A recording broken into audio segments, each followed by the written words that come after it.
यतीन्द्र प्रवणं वन्दे नम्बिका मातरं मुनिम् लक्ष्मीनाथ समारम्भां नादयामनमध्यमाम् अस्मदाचार्यपर्यन्तां वन्दे गुरुपरम्पराम् வாழி எதிராசன் வாழி எதிராசன் வாழி எதிராசன் என வாழ்த்துவார் வாழி என வாழ்த்துவார் வாழி என வாழ்த்துவார் தாளினையில் தாழ்த்துவார் விண்ணோர் தலை மன்னுயிர்கள் இங்கே மணவாள மாமுனிவன் பொன்னடியாம் செங்கமல போதுகளை உன்னிச் சிரத்தாலே தீண்டில் அமானவனும் நம்மை கரத்தாலே தீண்டல் கடன் கோலாகல தயாபாத்திரம் மாதுரி ரமணம் பிரபும் பக்த பிரியம் பிரேமிகேந்திரம் ரசிகாச்சாரியம் ஆசிரியே ஆழ்வார் எம்பெருமானார் ஜீயர் திருவடிகளே சரணம். அஸ்மத் ஆச்சாரியம் திருவடிகளே சரணம். இந்த மார்கழி மாசம் மதி நிறைந்த நன்னாளாக நமக்கெல்லாம் 4 வாரங்களும் ஆச்சாரிய வைபவம் அப்படிங்கிறதான திவ்யமான விஷயத்த தலைப்புல நமக்கு இங்க பேசி ஜூம் மூலமா பேசி அதை எல்லாரும் கேட்டு அனுபவிக்கும்படியான பாக்கியத்தை நமக்கு ஸ்ரீமான் ஊவே கோவில் கந்தாடை சண்டமாரதம் ஸ்ரீ யோகா நிருசிம்மாச்சாரியர் சுவாமியான வர்த்தமான சுவாமியினுடைய நியமனத்தினால இந்த தொடர் உபன்யாசமாக 4 வாரங்கள் நடக்கிறது. இது ஆழ்வார் பெருமானார் ஜீயர் அஸ்மத் ஆச்சாரியனுடைய பரம கிருபையாக அடியன் பாவிச்சுண்டு சுவாமியுடைய நியமனத்தை சிரசா வகிச்சு மேல அடியனுக்கு யதாசக்தி யதாவகாசம் சொல்றதுக்கான அளவுக்கு ஏற்ற அளவுக்கு ஆச்சாரிய வைபவம் அப்படிங்கிறதான தலைப்புல ஆரம்பிக்கிறோம். பொதுவா இந்த ஆச்சாரிய வைபவம் அப்படிங்கிறது குரு பக்தி அப்படின்னு சொல்லுவா. பொதுவா உலகத்துல ஆச்சாரிய பக்தின்னு நம்ம சொல்லுவோம். அது கூட ஆச்சாரிய பக்தி அப்படிங்கிற வார்த்தை கூட அல்லது குரு பக்திங்கிற வார்த்தை கூட சாதாரண விஷயம் தான். ஏன்னா ஆச்சாரியன் கிட்ட பக்தி நம்ம என்னத்தை பண்ணிட போறோம்? அவர் பண்ணினதான அளவு கடந்ததான ஒரு கிருபை நம்ம கிட்ட பண்ணிருக்குச்சு. அவர்கிட்ட நம்ம என்ன பக்தி பண்ண முடியும்? கைமாறு ஒன்றிலேனே அப்படிங்கிறது தலையெல்லாம் கைமாறு ஒன்றிலேன் அப்படின்னு சொல்லும்படிக்கு சேவிச்சுக்கிறோம். கிருதஜ்ஞையை எப்படி தெரிவிச்சுக்கிறது, நன்றியை எப்படி தெரிவிச்சுக்கிறதுன்னு தெரியல. அப்படிங்கிறதுனால இந்த ஆச்சாரியன்ட்ட நம்ம போய் பண்றதான பக்தி என்ன இருக்கு? முயல்கின்றேன் உந்தன் மொய்களுக்கு அன்பையே அப்படின்னு தான் முயற்சி பண்றேன்னு தானே சொன்னார் சுவாமி மதுரகவி ஆழ்வாரும். அது கூட என்னன்னா அன்பு செலுத்துறதுக்கு முயற்சி பண்றேங்கிறார். ஏண்டா நான் ஆச்சாரியன் கிட்ட பரம பிரேம நமக்கு உண்டாகணும். மந்திரத்திலும் மந்திரத்திற்குள்ளீடான வஸ்துவிலும் மந்திர பிரதமான ஆச்சாரியன் பக்கலிலும் பிரேமம் கனக்க உண்டானால் காரியகரமாவது அப்படின்னு சுவாமி பிள்ளைலோகாச்சாரியார் முமுட்சுப்படியில சாதிக்கிறது மாதிரி ஆச்சாரியன் நமக்கு கொடுத்ததான மந்திரம்,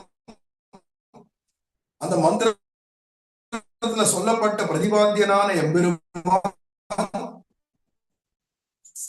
அதுக்கப்புறமா இந்த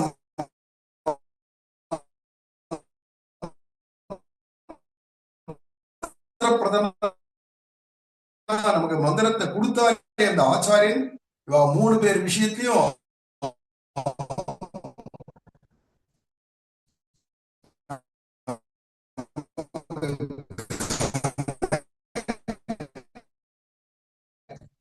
பிரேம உண்டாகணும்ன்றார்.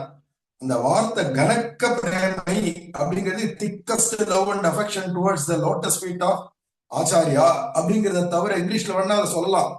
இருந்தாலும் கனக்க அதுக்கு என்ன எப்படி அர்த்தம் சொல்றது? அது தெரிஞ்சுக்கணுமானா முன்னாடி வேத காலத்திலேருந்து ஆரம்பிச்சு நம்ம குரு பரம்பரையில யார் யாரெல்லாம் அவளுக்கு கிருபை பண்ணினா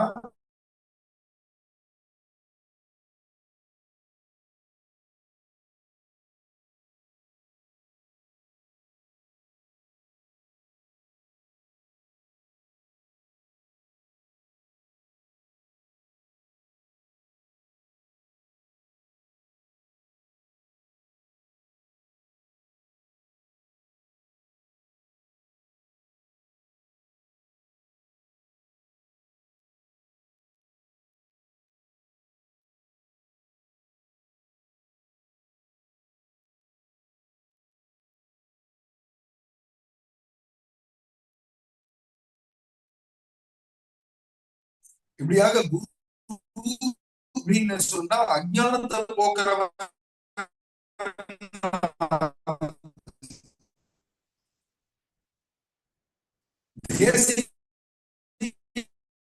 அப்படின்னு சொன்னோமானா நமக்கு தேசிகன் அப்படின்னு அந்த திசையை காட்டுறது.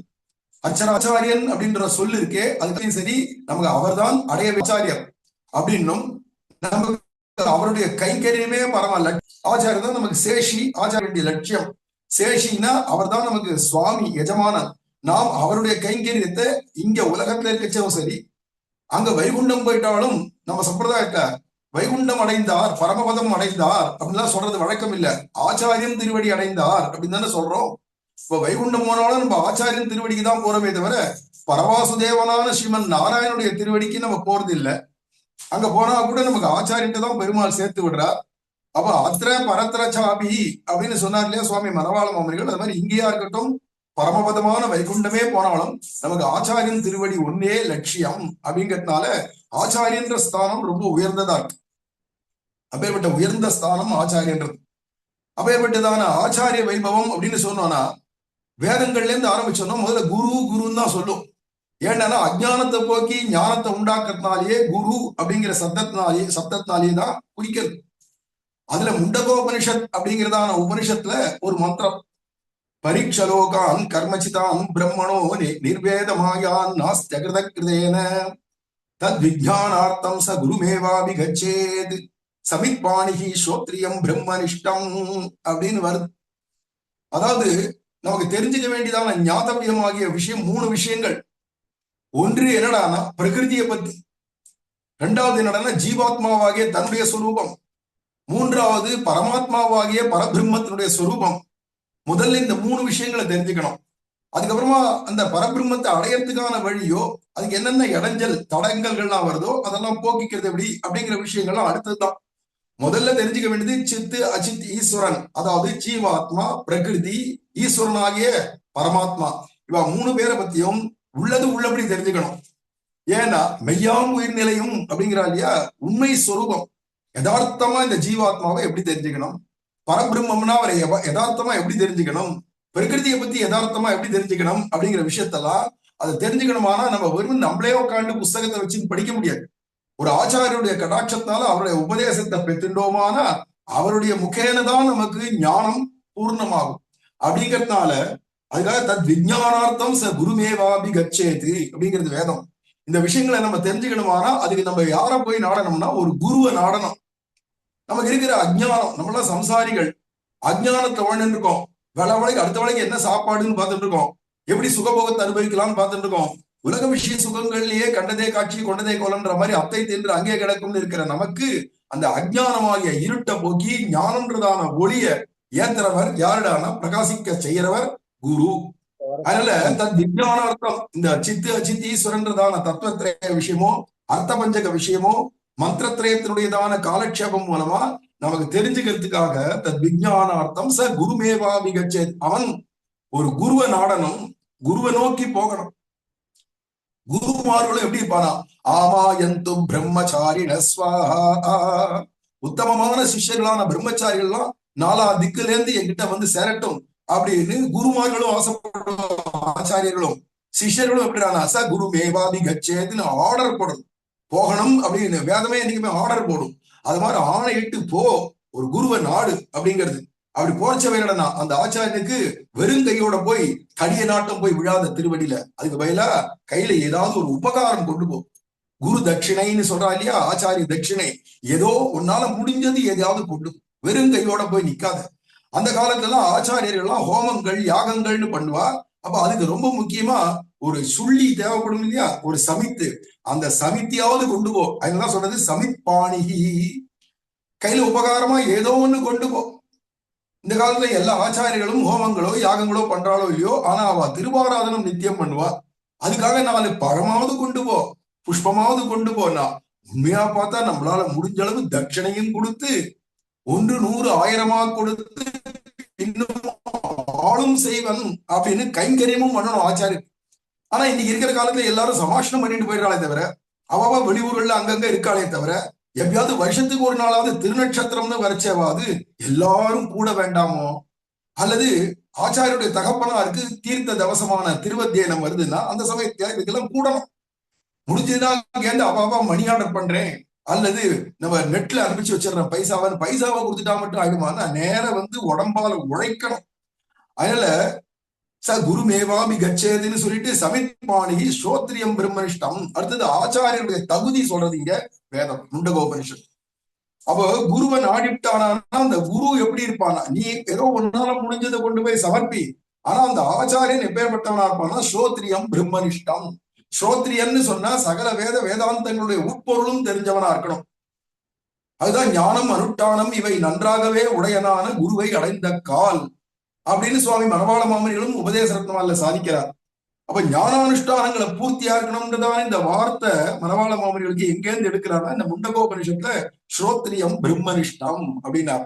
ஸ்ரோத்ரியன் அப்படின்னு சொன்னா சகல சாஸ்திரார்த்தமும் தெரிஞ்சவனாக்கணும். மிக்க வேதியர் வேதத்தின் உட்பொருள் அப்படின்னு என்னென்ன சொல்லியிருக்காரோ சுவாமி மதுரகவி ஆழ்வார் அதெல்லாம் பூர்ணமா ஹிருதயத்தை தேக்கி வச்சிருக்கணும் அந்த ஆச்சாரியன்.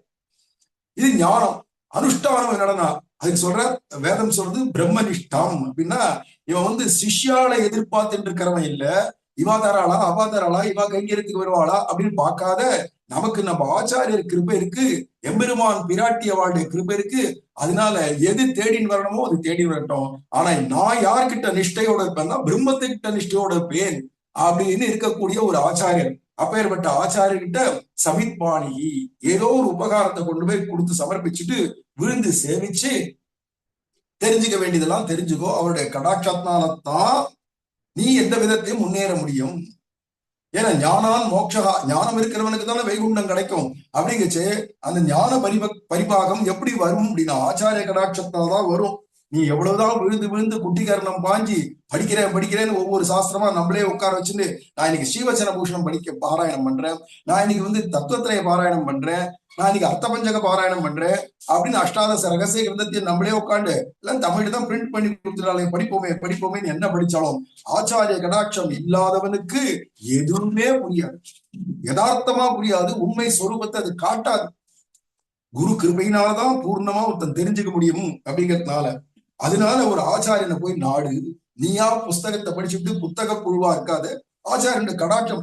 ஒரு காலம் உங்க ஆச்சாரியர் இதெல்லாம் சொல்றதுக்கு அவருக்கு அவகாசம் இல்ல, முடியல அப்படின்னு இருந்ததுதானா அதுக்காக கவலைப்பட வேண்டிய அவசியம் இல்ல. அவர் கடாட்சம் பட்டாலே போதும். இந்த சிஷ்யம் வந்திருக்கா, இவன் எல்லா விதத்தையும் ஞாதாவா ஆகட்டும் அப்படின்னு அவர் ஒரு கடாட்சம் பண்ணிட்டாருன்னா பூர்ணன் ஆயிடுவான் இந்த சிஷ்யர்.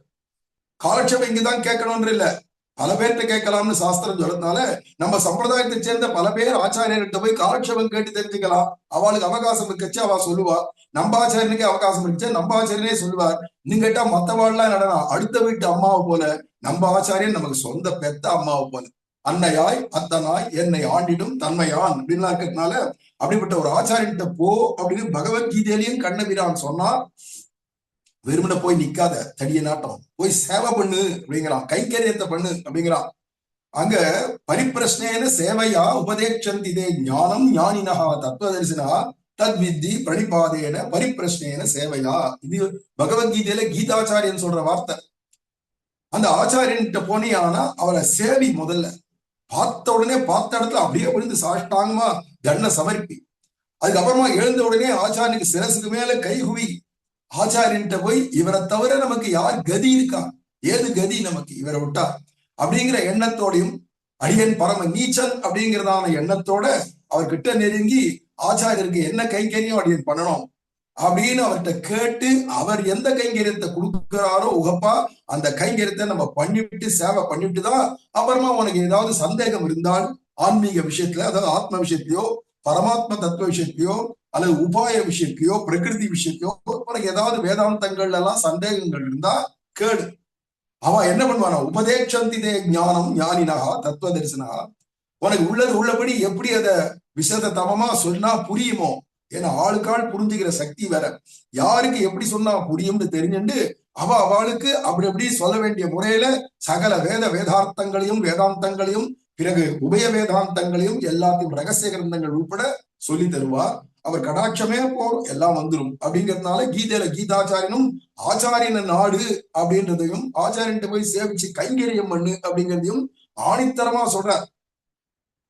அதே மாதிரி ராமாயணம் எடுத்தாலும் ஸ்ரீராமாயணத்துல ஆரம்பமே தபஸ்வாத்தியாய நிரதம் தபஸ்வி வாக்விதாம்பரம் நாரதம் பரிபப்ரச்ச வால்மீகி முனி புங்கவம். அங்க வால்மீகி முனிவர் இருக்கக்கூடிய ஆசிரமத்தை தேடிண்டு அவருக்கு ஆச்சாரியரான நாரதர் வரார் அப்படின்னு முதல் ஸ்லோகமே ஆரம்பிக்கிறது. அதுல இந்த நாரதர் வரார்னு சொல்லச்சவே அந்த நாரதருக்கு என்னென்ன தகுதி, குருநாதருக்கு என்னென்ன தகுதி அப்படிங்கிறது தான் சாஸ்திரத்துல அங்கங்க அநேகமா சொல்லி. ஆச்சாரியருக்கு என்னென்ன தகுதி வேணும் அப்படின்னு. ஆனா சிஷ்யனுக்கு ஒரு தகுதி சொல்லலையானா சொல்லிருக்க அதே ஸ்லோகத்தை சொல்லிட்டு வருது. என்னடானா ஆச்சாரியனுக்கு இருக்கக்கூடிய தகுதி அருகால் சிறுவண்டேன்னு சொல்லும்படிக்கு 6 வித லட்சணங்கள் அவர்கிட்ட இருக்கிறோம். தபசு, சுவாத்தியாய, நிரதம், தபஸ்வி, வாக்விதாம்பரம், நாரதம், முனி புங்கவம் அப்படின்ற 6 லட்சணங்களையும் இந்த முதல் ஸ்லோகத்தையே சொல்லியிருக்கு ஆச்சாரியனுக்கு. ஒரு தபசு உடையவனா ஆச்சாரியன் இருக்கணும் அப்படின்னு சொன்னா என்ன தபசு? முன் வாட வாட தவம் செய்ய வேண்டாம் ஆழ்வார்கள் சொல்லிச்சு. ஆச்சாரியனுக்கு தபசு வேணும் அப்படின்னு ராமாயணம் ஸ்ரீராமாயணம் ஆரம்பிக்கிறது. என்ன இது தபசுன்னு சொன்னா பல நாள் சாப்பிடாத இல்ல மண்ண கவி சாப்பிட்டு தலைகீழ தொங்கிண்டு உடம்ப வருத்திண்டு ஜடாபாரம் எல்லாம் தரிச்சுண்டு இப்படியெல்லாம் இருக்க சொல்லல. பின்ன என்னன்னா தபசுன்றதுக்கு அர்த்தம் வேதமே சொல்றது.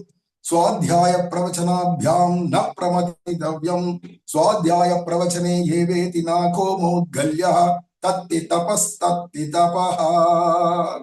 எது தபசு அப்படின்னா ஆச்சாரியருக்கு 2 முக்கியமான லட்சணம். ஒண்ணு என்னடான்னா ஆச்சாரியன் நித்தியம் ஏதாவது ஒரு சத்கிரந்தத்தை எடுத்து பாராயணம் பண்ணணும், சேவிக்கணும்.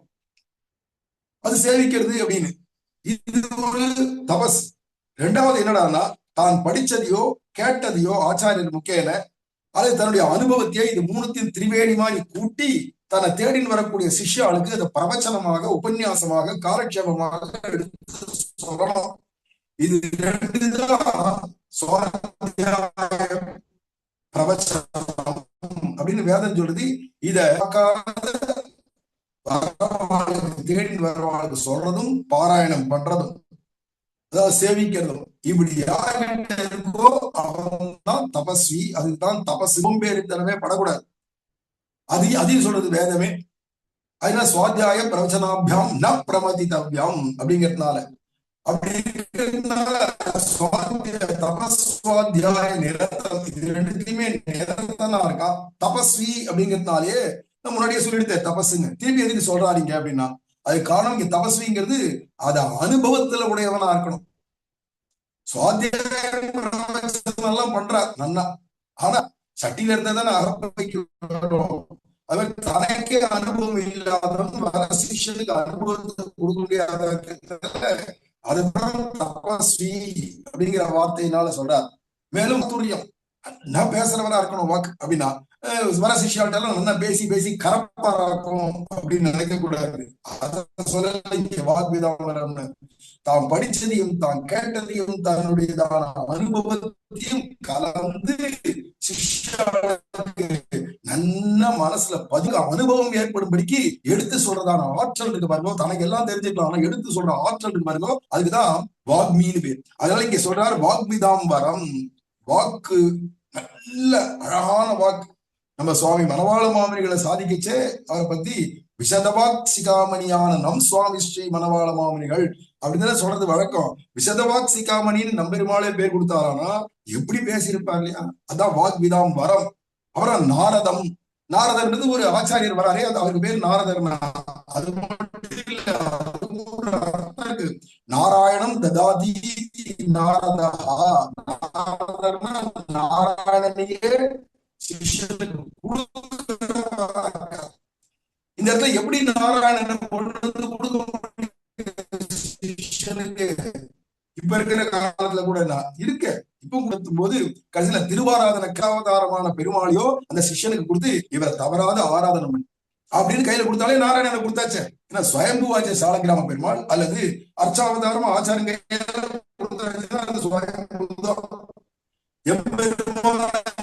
பூர்ண சாநித்தியத்தோட வந்துறார். ஆச்சாரியர் ஸ்பர்சம் பட்டதாலேயே கடாட்சம் பட்டதாலே அப்படி இருக்கு உகந்து பகவான் வாசம் பண்றதுனால அந்த ஆச்சாரியர் அவரா நீ திருவாராதனம் பண்ணு விடா. கடைசியில முனிபுங்கவம் அப்படின்னா தன்னுடைய பகவான் கிட்ட ஈடுபட்டு இருக்கா அப்படிங்கிறது பெருசு இல்ல. நம்ம ஆச்சாரியர் தன்னுடைய ஆச்சாரியர் இருக்கார்ல சுவாச்சாரியர் அவர்கிட்ட அளவு கடந்த மாளாத காதல் உடையவரா இருக்கணும். அவரையே சதா சிந்தனை பண்ணோம். தான் உபதேசம் பண்றதெல்லாம் நான் பண்றேன் இந்த சிஷ்யாளுக்கு அப்படின்னு நினைக்காத எங்க ஆச்சாரியர் நான் திருவாராதனம் பண்றேன் ஆச்சாரியன் திருக்கரங்களாலே திருவாரூரம் அப்படின்னு எதை பண்ணாலும் ஆச்சாரியரே நினைச்சுட்டே இருக்கிறதுனால முனிபுங்குவா. இந்த முனிபுங்கம்னா வால்மீகிக்கு திருப்பி திருப்பி சொல்லிட்டு வருதே தவிர சிஷ்யனை எனக்கு பரபிரம்மம் நாராயணன் இல்ல, எங்க ஆச்சாரிய தான் எனக்கு பரபிரம்மம். ஏன்னா தேவுமற்ற அரியேன் குருகூர் நம்பி பாவினின் இசை பாடி திகழ்னே நம்ம சுவாமி மதுரகவி ஆழ்வார் சாதிக்கிற மாதிரி எனக்கு எங்க ஆச்சாரியனை தவிர வேற தேஜஸே தெரியும், எம்பெருமான கூட தெரியாது, வேற யாரையுமே எனக்கு தெரியாது, எனக்கு எங்க ஆச்சாரியர் உண்டிதான். அப்படிதானே சுவாமி மணவாள மாமனிகள் அவருடைய ஆச்சாரியரான திருவாய்மொழி பிள்ளைகிட்ட இருந்தார்.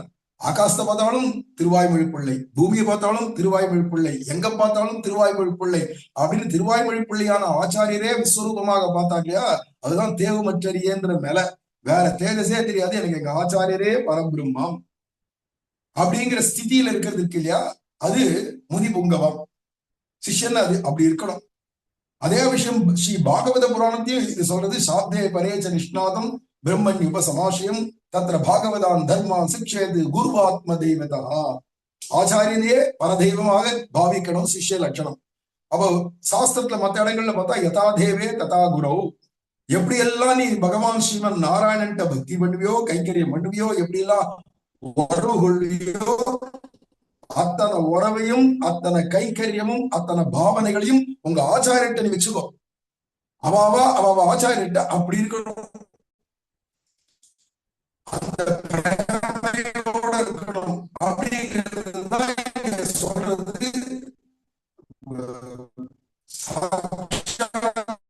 எங்க ஆச்சாரியரே எனக்கு தெய்வம், பரமபதநாதன் நமக்கு லட்சியம்னு சொல்ற ஸ்ரீ ராமாயணத்துல இருக்கிற ஒரு பிரமாணத்தை வச்சுதான் நம்ம ஸ்ரீ வைஷ்ணவ சம்பிரதாயத்திலேயே ஆச்சாரியன் திருவடி அடைந்தார் அங்க போனாலும் ஆச்சாரியன் தான் நமக்கு அப்படிங்கிறதுதான் ஸ்ரீ ராமாயணத்துல ஒரு ஸ்லோகத்தை வச்சுதான் சொல்றா. அப்படி இந்த ஞானம் அனுஷ்டானம் இவை நன்றாகவே உடையனான குருவை அதுக்கப்புறம் அன்னையாய் அத்தனாய் என்னை ஆண்டிடும் தன்மையான்னு எல்லா உறவும் எனக்கு ஆச்சாரியன் தான் அப்படிங்கிற ஸ்திதியில ஆச்சாரிய கைங்கரியத்தை ஒரு சிஷ்யன் பண்ணிட்டு இருக்கணும் அப்படின்னு. இதுக்கு வேதத்திலேயே உபனிஷத்துகள்லயே எடுத்து பார்த்தோம்னா சில பேருடைய சரித்திரங்கள் காட்டுறது, எப்படி இப்படி இருந்திருக்கா சிஷ்யர்கள்லாம் ஆச்சாரியத்தை எப்படி எல்லாம் கைங்கரியம் பண்ணிட்டு இருந்தா அப்படின்னு. ஆச்சாரியருடைய லட்சணம் அது நம்ம போய் உட்காந்து ரிஷி மூலம் நதி மூலத்தை ஆராய முடியாது. அவ ஆச்சாரியன்ட்டு போய் உங்களுக்கு என்ன தகுதி இருக்குன்னு ஆராயலாம்னு போனியானா நீ படுகொயில தான் விழுவ. ஏன்னா எப்போ ஒரு ஆச்சாரிய பரம்பரையில ஏவம் பரம்பரா பிராப்தம் இவம் ராஜர்ஷியோ விதுகுன்னு கீதையில சொல்ற மாதிரி ஒரு பரம்பரையில வரக்கூடிய ஒரு ஆச்சாரியர் அவளுக்கு இருக்கிற ஞானம் பரம்பராலப்தமான ஞானம், பரம்பரையில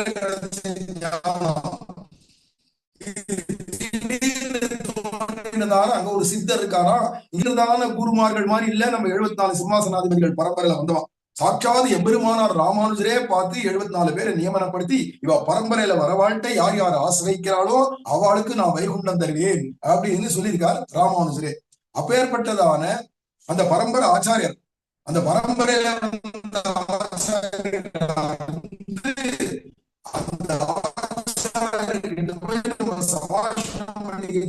என்ன தகுதி இருக்கு, இவர் ஆச்சாரியன் அவருக்கு என்ன ஞானம் இருக்கு, அவருக்கு என்ன அனுஷ்டானம் இருக்கு, அவருக்கு என்ன அனுபவம் இருக்கு, இதெல்லாம் நம்ம பேசுறதுக்கு விஷயம் இல்ல. ஆச்சாரியன் நமக்கு ஒருத்தர் லபிச்சுட்டாரானா பரம்பரா ஆச்சாரியன், அவ்வளவுதான் நமக்கு அவர் தான் தெய்வம். ஏண்டானா அதுக்குதான் இந்த சரித்திரங்கள்லாம் இந்த வேதத்திலே வரக்கூடிய உபனிஷத்து சரித்திரங்கள்லாம் இதுல உத்தாரக தௌமியர் அப்படின்னு ஒரு ரிஷி இருந்தார்.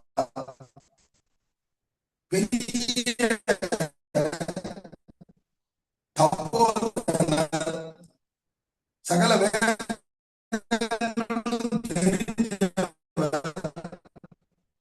வேதாந்தங்கள் தெரிஞ்சவர், வேதாந்தம் தெரிஞ்சவர், சித்திச்சிருந்தது. அப்பேற்பட்ட விதேச வைபவங்கள் எல்லாம் கூட இவருடைய சரித்திரங்கள் வருது. அந்த தௌமியர் அப்படிங்கிறவர் பெரிய ஆச்சாரியரா இருந்தார். நிறைய பேர் ரிஷிகளே கூட இவருக்கு சிஷ்யாலா நிறைய பேர் இருந்தா. அதுல ஒரு சிஷ்ய பையன் ஆருணின்னு பேர். அந்த ஆருணி பின்னாடி பெரிய ரிஷியா வராரு, உத்தாலக ஆருணின்னு. இந்த ஆருணி அப்படிங்கிற சின்ன பையனா உபநயனம் ஆகிய பூனல் சம்ஸ்காரம் முடிஞ்ச உடனே ஆச்சாரிட்ட வேதாந்தங்கள்லாம் படிக்கணும்னு ஆசையா வந்தான்.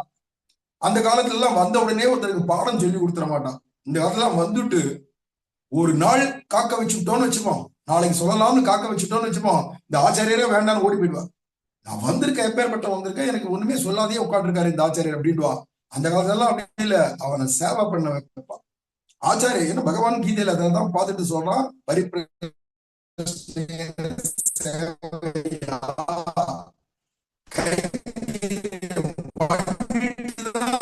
அவர்கிட்ட இருந்து தெரிஞ்சுக்க வேண்டிய ஞாபகங்களை அப்படி இருக்குச்சு. தௌமியம் இருக்குப்பா இல்லையா, இந்த மாதிரி குருமார்களுக்கு எல்லாம் அது மாதிரி நிறைய வயல் வரப்பு இருக்கு. அந்த வயல் வரப்பெல்லாம் கவனிக்க வேண்டிய பொறுப்பு ஆர்மி உனக்கு. இந்த என்ன ஒரு 20 வயசு 30 வயசு பையனானா? இல்ல இல்ல, இப்பதான் 7-8 வயசு பையன் படிக்க வந்திருக்கான் பூனல் போட்ட உடனே.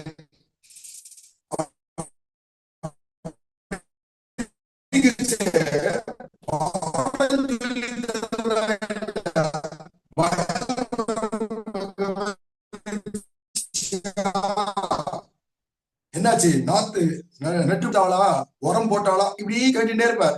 இவன் எப்போதும் கடைசியில பார்த்தா என்னன்னா வயல் வரப்பு. அவனுக்கு படிப்பும் ஒண்ணு சொல்லித்தர. இனிமே என் பொறுப்பு ஆச்சாரியர் இல்ல, ஆச்சாரியர்கிட்ட தான் எனக்கு பொறுப்பு.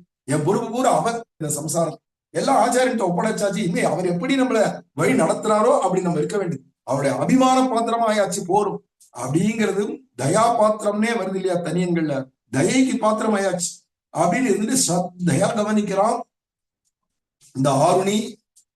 எதன்னா ஆச்சாரியருடைய கழனிகள்லாம் வயல் வரப்பெல்லாம் கவனிச்சுன்னு வரான். கொஞ்ச காலம் ஆயிடுச்சு. இப்ப அறுவடை சமயம் வந்துருச்சு. நெற்கதிர்கள்லாம் இன்னும் ஜம்முன்னு வளர்ந்துருக்கு, ஓங்கு பெரும் ஜன்னல்கள்லாம். அந்த சமயத்துல அறுவடை சமயம் வந்துருச்சு. அந்த சமயமா பார்த்து ஆச்சு இன்னும் 1-2 நாள்ல அறுவடை பண்ணணும் அப்படிங்கிற சந்தர்ப்பத்துல அடமழை பொழிய ஆரம்பிச்சிருது திடீர்னு. அடமழைன்னா சாதாரண மழையில அத்தனை பயிரும் அறுவடை பண்ற சமயத்துல இருக்கிற பயிரெல்லாம் இப்ப அழுகி போயிடும், அத்தனையும் நாசமாயிடும். அப்படிங்கறதெல்லாம் பார்த்த உடனே சின்ன பையன் தான், ஆனா விவேகியா இருக்கான், புரிஞ்சுண்டு ஐயோ இப்ப என்ன பண்றதுன்னு ராத்திரி கொட்டுற மழையில இருட்டுல, இந்த காலம் மாதிரில டார்ச் இருக்கா, வழக்கு எடுத்துன்னு போக முடியுமா மழை கொட்டுற மழையில? என்ன இருக்கு, பயங்கரமான கும்மிருட்டு, மழையான மழை, அப்பப்ப மின்றது இடிக்கிறது. இந்த மின்னலை வச்சுட்டே கொஞ்சம் கொஞ்சம் வெளிச்சத்தை தெரிஞ்சுட்டே பார்த்துட்டே அந்த வயல் வரப்புக்கு போயிட்டான். போயிட்டு கடைசியில பார்த்தா அந்த மழை வழியாக பயிரே நாசமாகிற அளவுக்கு அங்கேருந்து தண்ணீர் பாயறது வெள்ளமா. இந்த வயல் வரப்புல இந்த மழை திறந்துன்னு உள்ள போயிடும் போல இருக்கு, உடைச்சுன்னு உள்ள போயிடும் போல இருக்கு. வரப்பு கட்டி வச்சிருப்பா இல்லையா, அதை உடைச்சுட்டு உள்ள போறது அப்படிங்கிறத பார்த்த உடனே அதை அடைக்கணும். கையில எந்த விதமான கருவி இல்ல, ஒரு மொம்பட்டி இல்ல, ஒரு கடபாரை இல்ல, எதுவுமே கையில கொண்டு வரல. இந்த பையன் சின்ன பையன் தானே வந்துட்டான், எப்படியாவது இந்த பயிர்களை காப்பாத்தணும். ஏன், எங்க ஆச்சாரியர் இருந்தது, எங்க ஆச்சாரியர் தாச்சு அப்படின்னு. ஆச்சாரியருடைய சொத்துன்னா அதை எப்படி கவனிக்கணும், ஒரு கதிர் கூட வீணாயிடக்கூடாது, யாரும் எடுத்துனும் போயிடக்கூடாது, வீணா ஆயிடக்கூடாது, நாசமா ஆயிடக்கூடாது, நாமும் அதுல கை வைக்க மாட்டோம் அப்படிங்கிற நிலையில எந்தவித ஆசையும் இல்லாத ஆனா நிஷ்காமியமாக கைக்கரியம் பண்ணிட்டு இருக்கான் இல்லையா. பாக்கலாம் இப்ப எப்படிதான் இந்த மழையை அடைக்கிறது, இப்படி வந்துருத்தே இந்த உபகரணமும் இல்லையே நினைச்சிட்டு மண்ணெல்லாம் கையாலேயே எடுத்து எடுத்து எடுத்து, ஈர மண்ணா தானே இருக்கு, எடுத்து எடுத்து அடைக்கிறான், களிமண் தானே எடுத்து எடுத்து இந்த ஓட்டையை அடைச்சு பாக்குறான். இருந்தாலும் இந்த ஓட்டை பெருசா ஆறுது, தண்ணீர் குபு குபு குபுன்னு உள்ள போறது. இதை பார்த்த உடனே என்ன பண்றதுன்னு தெரியாத, இனிமே உபகரணமும் எதுவும் இல்லை, எதை கொண்டு அடைக்கிறதுன்னு தெரியல, தாம் மண்டையை கொண்டு போய் அதுல முட்டினானாம், தாம் தலையை கொண்டு போய் இந்த ஓட்டையில முட்டிட்டு பேப்பசா படுத்துட்டான். தலையால இந்த ஓட்டையை அடைச்சான், அப்படியே படுத்துட்டான். ஆனா வெள்ளமான வெள்ளம் வருது இல்லையா, அந்த தண்ணீர் எல்லாம் இவன் மேல வருது, ஆச்சு மூக்கு வரைக்கும் வந்துடுது, இன்னும் கொஞ்சமான உயிர் கூட போயிடும் அப்படிங்கிற அளவுல கூட. ஆனா அவன் பாட்டுக்கு ஆச்சாரியர் நம்மளை பார்த்துப்பார்.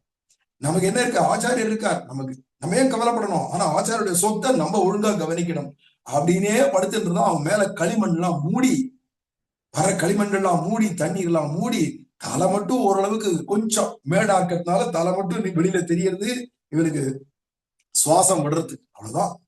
அதுவும் குரு கிருப்பதான் அப்படின்னு நினைச்சுக்கிறான். ஆச்சாரிய கடாட்சம் இந்த அளவுக்கு நமக்கு மூச்சாவது விட முடிஞ்சுதே அப்படின்னு நினைச்சுட்டே ஆச்சாரியா ஆச்சாரியான்னு நினைச்சுட்டே இருக்கான். ஆச்சி ராத்திரி எல்லாம் கொட்டின மழைக்கு மறுநாள் காத்தால எங்க இந்த பையனை காணவே அப்படின்னு நினைச்சுட்டே அங்கேருந்து தேடிண்டே வரார் அந்த குருவாகிய தௌமியர்.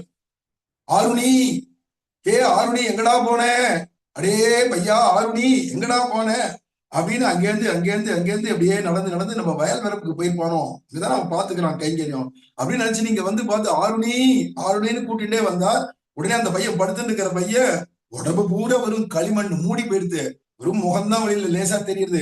அதுல இருந்து அங்க இருந்து சொல்றான், ஆச்சாரியா அடி இங்கதான் படுத்துட்டு இருக்கேன், ஆச்சாரியாவா இங்கதான் படுத்துட்டு இருக்கேன் அப்படின்னு குரல் கொடுத்தோடனே இந்த குரலை பார்த்து கிட்ட வந்து பார்த்தா உடம்பு பூரா மூடி கிடக்கு.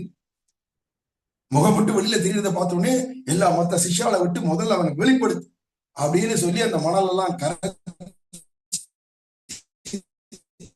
தண்ணீர் எல்லாம் அவன் மேல இருக்கிறதெல்லாம் அவன் தொடச்சு விட்டு அவனை வெளியில எடுத்தா ஆருணி அப்படி வெளிவந்த ஆருணி அப்படின்னு. இப்ப எதுல இருந்து வெளி வர போறானா? அஜ்ஞானத்துல இருந்து வெளியில வர போறான். சின்ன பையன் தான், படிக்கல, ஆனா இப்ப அஜ்ஞானியா தானே இருக்கான், அதுல இருந்து வெளியில வர போறான். உத்தாலக ஆருணின்னா என்ன அர்த்தம்னா அந்த மண்ணில இருந்து வெளியில வந்தான் அப்படின்னு ஒரு அர்த்தம். மற்றொரு அர்த்தம் என்னன்னா இவன் அஜ்ஞானத்துல இருந்து வெளியில வரான் அப்படின்னு தெரியுது. இப்போ அவனை சேர்த்து கட்டிண்டார். அடையப்பா இப்படி உன் உயிரை பணயம் வச்சாவது நீ இப்படி வயல் வரப்புல மழையில ஓட்ட விழுந்து தண்ணீர் போய் பாய்ஞ்சு எல்லாத்தையும் அழிச்சிருமே ஆச்சாரியர் தாச்சே அப்படின்னு இப்படி பறிஞ்சுண்டு இப்படி ஒரு கைங்கரியம் பண்ணிருக்கேப்பா, நான் உனக்கு என்ன பண்ணுவேன்னு தெரியலையேன்னு சேர்த்து கட்டின்றார். முதல்ல அவன் தலையில கை வச்சார், நீ சர்வஜனாக போக கிடவுது. சர்வஜனா எல்லாம் தெரிஞ்சவன் ஆயிடும். இதுதான் மிக்க வேதியர் வேதத்தின் உட்பொருள் நிற்கப்பாடி என் நெஞ்சுள் நிறுத்தினான் அப்படின்னு மதுரகவியாளர் சொல்றாங்க. நீ சர்வஜனா போக கிடவுது அப்படின்னு மனசு குளிர்ந்து ஆசீர்வாதம் பண்ணிட்டார். அதுல இருந்து பார்த்தா அவன் சர்வஜனா போயிட்டான். படிச்சது என்னன்னா ஒண்ணும் இல்ல, ஆச்சாரிட்ட வந்தா வயல் வரப்பையே பார்த்துட்டு இருந்தான். அந்த ஆச்சாரிய கைக்கரியம் ஆச்சாரியன் உள்ளம் குளிர்ந்து போயிட்டீங்க. ஆச்சாரியருக்கு நீ குரு தட்சணை கொடுக்கணுமானா ஆச்சாரியருக்கு எது பிரியமோ அந்த குரு தட்சணையை கொடுக்கணும்னு வேதம் சொல்லுது. ஆச்சாரியாய பிரியம் தனமாகிருத்திய பிரஜாதந்தும் மாவியவச்சேத்சி அப்படின்னு உபனிஷத் சொல்றதா இருக்கிறதால ஆச்சாரியாய பிரியம் தனம், உனக்கு பிடிச்சது உன் கையில ஆப்டது உனக்கு சக்தி இருக்கிற அளவுக்கு கொண்டு போய் கொடுக்குறேன்றதெல்லாம் ஆச்சாரிய தட்சணை இல்ல. என்னடா ஆச்சாரியருக்கு எது பிரியமோ அதை செய்யணும். உங்ககிட்ட பணம் எதிர்பார்த்தா நீ பணம் கொடுக்கணும். உடம்பால உழைச்சி கைங்கரியம் பண்ணணும்னு எதிர்பார்த்தா கைங்கரியத்தை தான் நீ பண்ணணும். எதை விரும்புறாரோ அதுதான் நீ பண்ற குரு தட்சிணையா இருக்கிறதுனால அப்படி குரு தட்சிணை இவன் உண்மையே பண்ணல. இந்த வயல் வரப்ப அவர் உகக்கும்படியா பண்ணா ஆச்சாரியன் உகந்துட்டார், உடனே கிருப பண்ணினார், அவன் சர்வஜனா போயிட்டான் அப்படிங்கிற சரித்திரங்கள்லாம் உபனிஷத்துல வருது. அதே மாதிரி இந்த தௌமியர்னு தான் ரிஷியுடைய மற்றொரு சிஷ்யன் உபமன்யுன்னு பேர். இந்த உபமன்யுவுக்கு ஆச்சாரியர் என்னன்னா நிறைய பசுமாடுகள், ஒரு 10 பசுமாடு இருக்கு. அதெல்லாம் நித்தியம் மேய்ச்சிட்டு வரணும். சாயங்காலம் ஆச்சுன்னா காத்தால் ஆச்சுன்னா பால் கறக்கணும், அப்பப்போ வேளா வேலைக்கு தீனி கொடுக்கணும், அதெல்லாம் கவனிக்கணும். கோ சம்ரட்சணம். ஒரு ஆச்சாரியர் திருமாளிகைகளிலும் பசுமாடு ஒன்னாவது இருக்கணும், சிஷ்யாலாம் அதை பார்த்துக்கணும் அப்படிங்கிறதுதான் வழக்கம் வேத காலத்திலேருந்து வருது. இவர்கிட்ட ஒரு 10 மாடு இருந்தது. இவர் சொன்னார், ஆச்சாரியர் சொன்னார், அடே உபமன்யும் 10 மாடு இருக்குடா, சீக்கிரத்துல அந்த 1000 மாடு ஆக்கிவிடணும், நம்ம ஆசிரமத்துல 1000 பசுமாடு இருக்கணும் அப்படின்னு சொன்னார். மனசுல வாங்கிட்டோம். உத்தமமான சிஷ்யான்னு அப்படிதான் இருப்பார். ஆச்சாரியர் எதை விரும்புறாருன்னு தெரிஞ்சுட்டு அதை தான் செய்ய பார்ப்பார். அத உயிர் போனாலும் செய்யணும் அப்படிங்கிற எண்ணத்தோட இந்த உபமன்யு எல்லாம் பசுமாடுகளை கவனிக்கிறதும், அதை கூட்டிட்டு போய் காட்டுல கொண்டு போய் மேய்க்கிறதும், திரும்பி சாயங்காலம் ஆச்சனா கூட்டின்னு வரதும், இப்படியே சேவை பண்ணிட்டு கோ சேவை பண்ணிட்டு வரான். இது கோ சேவை இல்ல, ஆச்சாரிய சேவை. ஆச்சாரிய கைங்கரியம் பண்ணிட்டு வரான். இப்படியே இருக்க சேவை. இவன் கொஞ்ச நாள் ஆனோடனே ஆச்சாரியர் பார்த்தா இவனை பரீட்சை பண்ணுவோம். ஏன்னா பரீட்சை லோகான்னு ஆரம்பிக்கிறது வேதமே. பரீட்சை பண்ணுவோம். ஏன்னா பரீட்சை பண்ணினாத்தான் இது சோதனைன்னு அர்த்தம் இல்ல. பரீட்சை ஆச்சாரியன் பண்ணாருன்னா அப்ப என்னன்னா அவனுக்கு சொல்லி கொடுத்தது எந்த அளவுல ஏறி இருக்கு அப்படிங்கிறத பாக்குறதுக்கு தானே பரீட்சை வைக்க நான் பள்ளிக்கூடத்துல. அவன் ஆச்சாரியர் என்ன பரீட்சை பண்ணானா, நித்தியம் பிரம்மச்சாரியா இருந்தாலும் 4 வீடுகள்ல போய் பிக்ஷை எடுத்துன்னு வரணும். பகவதி பிக்ஷாந்தேகின்னு கேட்கணும். அவ என்ன கொடுக்குறாளோ அதை கொண்டு வந்து ஆச்சாரியன் கையில ஒப்படைச்சிடணும். ஆச்சாரியனுக்கு எதிர்க்க கொண்டு வந்து சமர்ப்பிச்சிடணும். ஆச்சாரியர் பார்த்து அதுல இருந்து எடுத்து இவனுக்கு கொடுப்பார் ஆகாரத்தை. அதுதான் சாப்பிட்டு இருக்கணும் அப்படின்லாம் நியமம் உண்டு அந்த காலத்துல. அப்படி இருந்துச்சு ஆச்சாரியனுடைய குருகுலத்துல இருக்கிற இந்த பையன் உபமன்யும் இங்கேயும் அங்கேயும் போய் 4 வீடுகள்ல போய் உட்காந்து பகவதி பிக்ஷாந்தேகின்னு பிக்ஷை எடுத்து வந்தா இந்த ஆச்சாரியர் என்ன பண்ணுவார், எல்லாத்தையும் கொண்டு வந்து நீங்க வை அப்படின்வார். இந்த உபமன்யை கொண்டு வந்து வைப்பான். உடனே தௌமியர் சொல்வார், சரி சரி போ மாடை மேய்க்கிறதுக்கு போ அப்படின்வார். நீ சாப்பிட்டியாடாப்பா, பசிக்கிறதாடாப்பா, உனக்கு சாப்பாடு போடணுமா, பிரசாதம் வேணுமா, ஏதாவது கேட்கணுமே, நான் அக்கறையே இல்லாதவரா இருப்பேன். இதெல்லாம் பரீட்சை. உடனே அந்த பையனும், என்ன சுவாமி எனக்கு பிரசாதமே கொடுக்கலையே, நான் பிக்ஷாக்கு வந்து கொடுத்தேனே, இதுல இருந்து கொஞ்சம் கூட பிரசாதம் இல்லையே, நான் எப்படி போய் மாடு மேய்ப்பேன், பசிக்கிறது, ஏதாவது கேட்கணுமே. நான் ஆச்சாரியனுக்கு நம்ம விஷயமான அக்கறை இல்லாத வேற என்ன, யாருக்கு அக்கறை நம்ம பேர்ல? நமக்கு நாமே அக்கறைப்பட்டுக்கிறதா? நம்மளை பார்த்துக்கிறதுக்கு எப்ப ஆச்சாரியன்னு பொறுப்பை ஒப்படைச்சுட்டோமோ, சரணாகதி பண்ணிட்டோமோ அவர் பார்த்துப்போம். அப்படின்ட்டு இந்த பையன் பாட்டுக்கு அந்த ஆச்சாரிட்ட தான் எடுத்துன்னு வந்த பிட்சையெல்லாம் சமர்ப்பிச்சுட்டு அப்படியே கிளம்புவான். மாடுகள்லாம் மேய்ச்சிட்டு போவான். தூரத்துல காடுகள், எல்லாத்தையும் அந்த மாடுகளை மேய்ச்சுட்டே மேய்ச்சுட்டே மேய்ச்சுட்டு போறான். இது மாதிரி ஒரு நாள் 2 நாள் இல்ல, வருஷக்கணக்காயிட்டு இருக்கு. கொஞ்சம் கொஞ்சமா 10 மாடா இருந்தது, 100 மாடா ஆயிடுச்சு. 100 இப்ப 500 ஆயிடுச்சு. ஆச்சாரிய லட்சியம் 1000 மாடு ஆக்கணும்னு சொல்லியிருக்காரு. இப்ப காட்டுல எல்லாம் போனான்னா அவன் பசிக்குமே, என்ன பண்ணுவான்? சின்ன பையன் தானே, அவன் என்ன பண்ணுவான்னா அவனுக்கு பசி யார்ட்டையும் போய் கேட்க மாட்டான். தன்னுடைய ஆச்சாரியரும் கொடுக்கல, ஆச்சாரியா ஏன் எனக்கு பசிக்கிறதை கொடுக்க மாட்டேன்றதுன்னு கேள்வியும் கேட்க மாட்டான். அது மேல காட்டுல நிறைய எருக்கஞ்செடி உண்டு. அந்த எருக்கஞ்செடியில போய் இலைய பிச்சாக்கா அதுல இருந்து சொட்டு சொட்டா பால் வரும். அந்த எருக்கம்பாலை எடுத்து எடுத்து எடுத்து எடுத்து கையில விட்டு அதை தான் சாப்பிடும். இப்படியே எருக்கம்பால் தான் அவனுக்கு ஆகாரமே. இவ்வளவு மாடு மேய்ச்சின்னு வரானே, அதுல பால் கறக்கிறானே, கொடுக்குறானே ஆச்சாரிட்ட, அதுல இருந்து ஒரு சொம்பு பால் அவ்வளவு வேண்டாம், ஒரு டம்ளர் பால் கொடுக்கலாம் இல்லையா, ஒரு லோட்டால் கொடுக்கலாம் இல்லையா, எதுவுமே கிடையாது. அவன் அந்த பாலுக்கும் ஆசைப்பட மாட்டேங்கிறான். ஆனா எருக்கம் பால் எடுத்து அவனே சுதந்திரமா அதுல இருந்து எடுத்து எடுத்து எடுத்து சாப்பிட்டுட்டே இருக்கான். இத மாதிரி ஒரு நாள் 2 நாள்ல பல காலங்கள் மாசங்கள் ஆயிடுத்து. இப்ப கொஞ்சம் கொஞ்சமா எருக்கம்பால் மட்டும் சாப்பிட்டு சாப்பிட்டு சாப்பிட்டு இவனுக்கு கண்ணு போயிடுச்சு. கண்ணு குருடா போயிட்டான். இவன் அங்கேருந்து மாடு மேய்ச்சுட்டே ஒரு பழக்கம், போய் போய் வந்த பழக்கத்துல மெதுவா அப்படியே மாடுகள் பின்னாடியே வரதும், திருப்பி மாடுகளை ஓட்டின்னு போறதும். அதுகள் இவனுக்கு வழிகாட்டுது. மாடுகள்லாம் கறவைகள் பின் சென்றுன்றானே ஆண்டாள். அப்புறம் பின்னாடியே போகுது. இங்க வந்த உடனே எல்லா மாடுகளையும் கோஷ்டத்துக்கு வந்துடுச்சுன்ன உடனே இவன் போய் அங்க ஒரு ஓரமா உட்காண்டான்னா எல்லா பசங்களும் வந்து கேலி பண்ணுவான் இவன். இவன் குருடன்டா, குருடுடா, கண்ணு தெரியலடா, அவனுக்கு பொட்டடா அவன், அப்படின்லாம் எல்லாரும் கேலி பண்றா. இவன் அதுக்கெல்லாம் வருத்தப்படல. எனக்குன்னு ஒரு பிராரப்தம் இப்படிதான் இருக்கு அப்படின்னு பொறுமையா இருக்கான். சின்ன வயசு பையனுக்கு ரோஷம் வர வேண்டாமா? ஆச்சாரியாவது போய் சொல்லலாம் இல்லையா, ஆச்சாரியா எனக்கு கண்டுபடுத்தி இவெல்லாம் கேலி பண்றான்னு சொல்லலாமே. நான் அதுவும் சொல்ல. அந்த பையன் அப்படியே இருக்கான். கொஞ்ச நாள் ஆன உடனே இவன் பாட்டுக்கு காட்டுக்கு போனான். காட்டுல போய் அதே மாதிரி மேய்ச்சின்னு வந்தான். இது வரைக்கும் ஆச்சாரிக்கு இவனுக்கு கண்ணு போயிடுச்சுங்கிறது கூட தெரியல.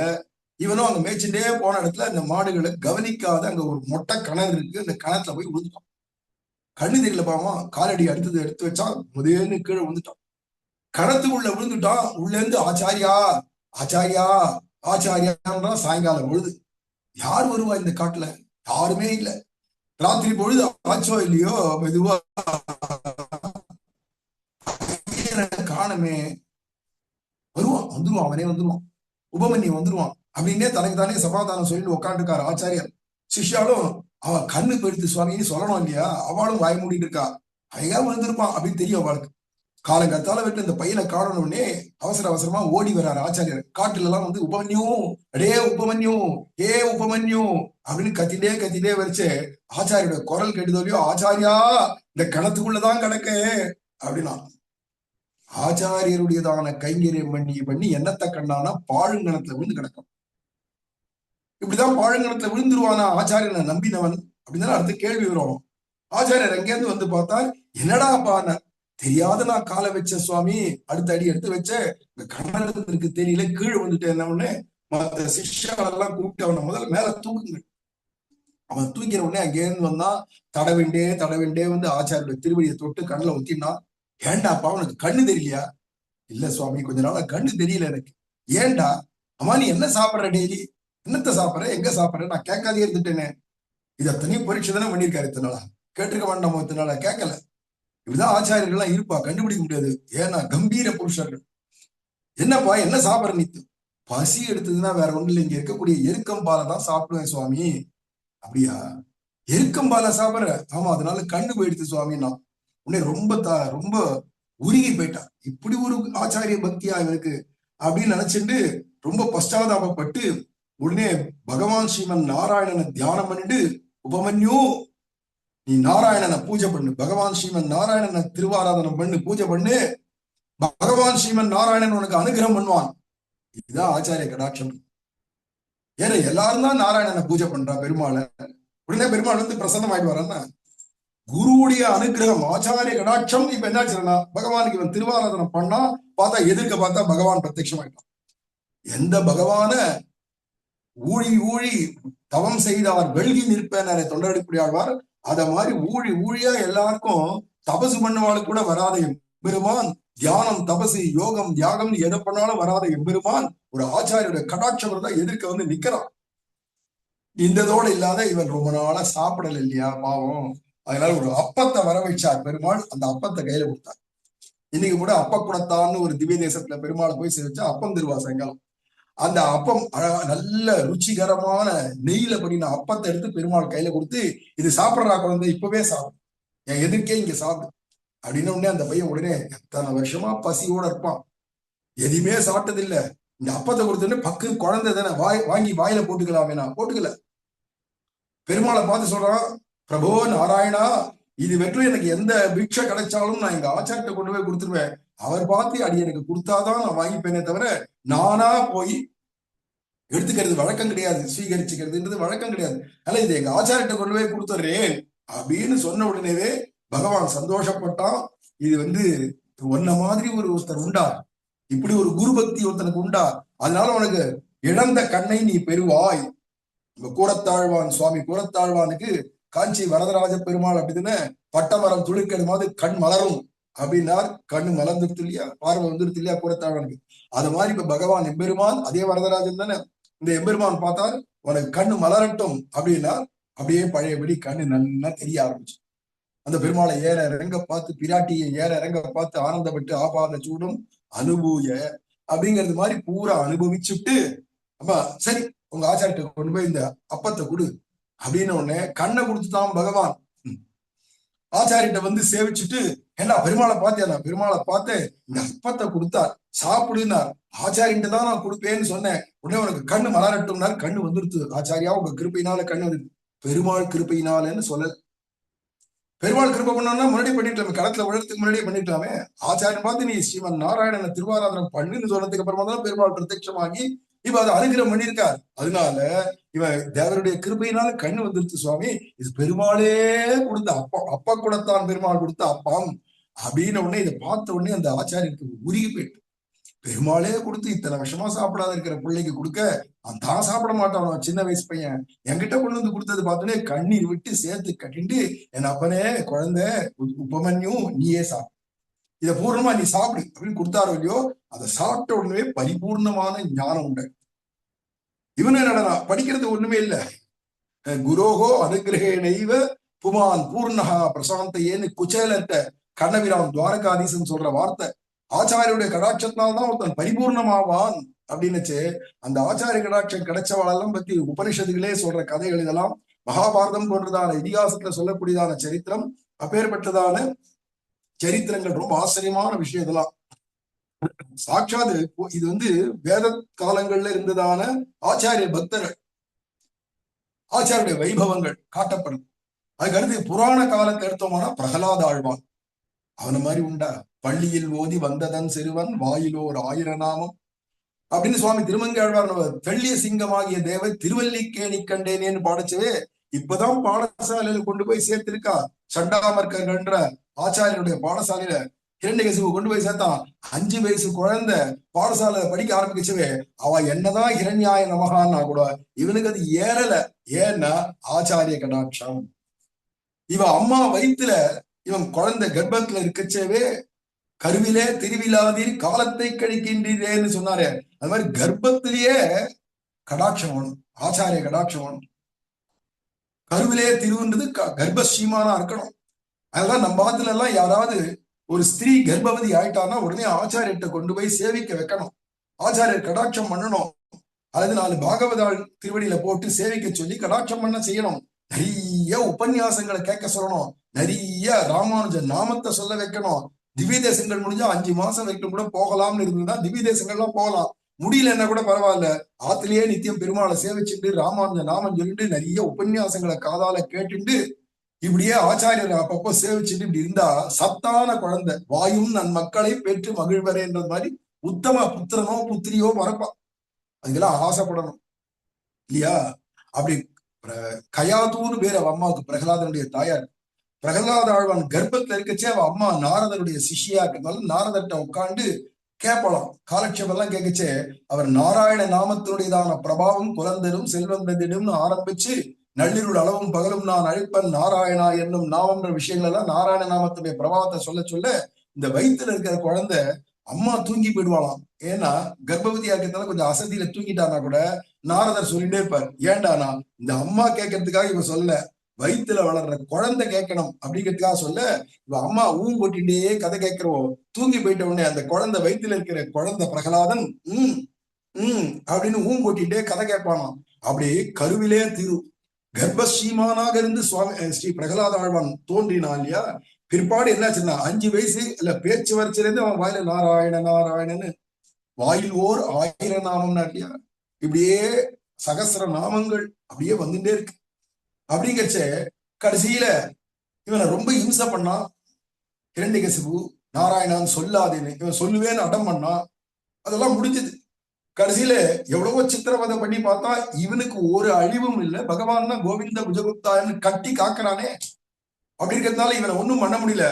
இரண்யகசிபுவே கோபம் உண்டாகி அவனை கையை பிடிச்சுன்னு போய் ஒரு தூணை காண்பிச்சு, இந்த தூண்ல இருக்கானா அப்படின்னு கேட்கச்சு. இங்க இல்லையால் என்று இரணியன் தூண் புடைப்ப, இந்த தூணை போட்டு ஒரே தட்டு தட்டினான். அளந்திட்ட தூணை அவன் தட்டன்னு ஓங்கி தட்டினானோ இல்லையோ, ஸ்தம்பே சபாயம் ந மிருகம் ந மானுஷம் அப்படின்னு பட்டுன்னு நரசிம்மனாக பகவான் தோன்றி அந்த சந்தியா காலத்துல, அதுவும் உள்ளே இல்ல வெளியில இல்லாத அந்த வாசப்படியிலேயே, மேலே இல்ல கீழே இல்லைன்றதுக்காக தன்னுடைய மடியிலேயே எந்த உயிர் உள்ள வஸ்து உயிரற்ற வஸ்துவாலையும் சாவு வரக்கூடாதுன்னு அவன் கேட்டதுக்கு ஏற்ற மாதிரி நகத்தினாலேயே அவனுடைய மார்பை பொழந்தான். இரண்யகசிபு போயிட்டான். இப்ப உக்ரம் குறையணுமே, உக்ரான சிவரா இருக்காரு இல்லையா, எல்லாரும் பயந்துன்னு ஓடுறா. பிரம்மாதி தேவர்களே பயந்துன்னு போறா. சாட்சாத் தாயார் கூட பயந்துன்னு எட்டக போயிட்டா தூரத்துல.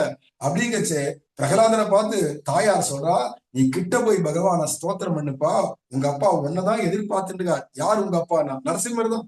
பெருமாள் தானே நமக்கு எல்லாருக்கும் தாயாய் தந்தையாய் மக்களாய் மற்றுமாய் எல்லா உறவும் அவர் தானே. அதனால அங்கேருந்து பிரகலாத விழுந்து சேவிச்சார். இப்படி பிரகலாத ஆழ்வான் விழுந்து சேவிச்சாரோ இல்லையோ, உடனே அவரை மடியில தூக்கி பகவான் வச்சுட்டு கொஞ்சறார். தலையெல்லாம் வருடி வருடி விடுறார். இத்தினூண்டு வயசுல வாய் நிறைய என் நாமத்தை சொன்னியப்பா, எவ்வளவு விசுவாசம் உனக்கு, பகவான் ரட்சிப்பான், அவன் எப்படி வச்சிருக்கானோ இருக்கட்டும் அப்படிங்கிற சரணாகதி பூர்ணமா அவங்ககிட்ட இருக்கேப்பா அப்படிங்கிறதா சொல்லி மெச்சி பகவான் அவனை கொண்டாடி அவனுக்கு தலையெல்லாம் வருடி விட்டு தன்னுடைய ஆனந்த கண்ணீராலேயே திருமஞ்சனம் ஆட்டி அவனுக்கு தன்னுடைய அபயகரத்தை தலையில வச்சு பக்த சூடாமணின்னு வைஷ்ணவ அத்தனை பேருக்கு நீதாண்டா சக்கரவர்த்தி அப்படின்லாம் பண்ணுச்சே. இப்ப உடனே பெருமாள் எப்படிலாம் எனக்கு கிருப பண்றாரு பத்தியா அப்படின்னு அதுல கண்டு சந்தோஷப்படுறதை காட்டும் இந்த பெருமாள்கிட்ட ஸ்தோத்திரம் பண்ணிச்சே சொல்றார் பிரகலாத ஆழ்வான். பக்த சத்தமோ தேவா நாரதா சத்குருர்மம தம் ஸ்மராம் யத்ய கோவிந்தா மகாந்தம் உபகாரிணம் தஸ்யைவ சரணாம்போஜே நிதே கருணாநிதே சர்வதா மாம் ரமாநாத நரசிம்மா நமோஸ்துதே. உம்முடைய பக்தாளியே உயர்ந்தவராக எனக்கு ஆச்சாரியனா இருக்கக்கூடிய அந்த நாரதரை இப்ப நினைக்கிறேன். வெளிப்படையா தனக்கு ஆச்சாரியர் யாருன்னு அவ அப்பா இருக்கிற வரைக்கும் சொல்லல.